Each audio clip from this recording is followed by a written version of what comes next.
দেখেছি এবং red Hawks এখন সেটাই করছে। সানাবসদেরকে ঘিরে ফেলেছেন। It's a fight once again, red hawks versus সানাবস, ব্যাক টু ব্যাক কিছু শট যাবে ব্লেড নেজাত আর রাহাত থেকে, একের পর এক থ্রোয়েবল এবং সানাবস প্রথম টেক ডাউনটা নেবেন সেখানে। ব্লেড এখনো শান্ত হয়নি, ওভারঅল প্রেসারটা এবার সানাবসদেরকে একেবারে নিরাশ করছেন, একেবারে দিশেহারা করছেন দুটো প্লেয়ার। আর একবার উঠে যাওয়া টাওয়ারের মধ্যে প্রত্যেকটা প্লেয়ারের অ্যাগ্রেশন, রাহাত, ব্লেড এন্ড বুম, হয়তো বা সানাবস এটাই গল্পের শেষ মুহূর্ত এন্ড গুড বাই।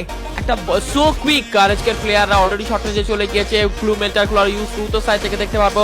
ব্লেড যাবে রুতের উপরে, চড়াও হবে, রুতকে নকডাউন করবে ব্লেড, টাওয়ারে যাবে নেজাত, নক করবে আরো একটা প্লেয়ারকে। লাস্ট ম্যান স্ট্যান্ডিং এবং বলতে দেখতে দেখতে পুরো টিমকে ওয়াইপ আউট করবে RHK official end with a 24 kills plus Boya, and the MVP is Flicker FF leading from the front. Wow, সেটা আসলে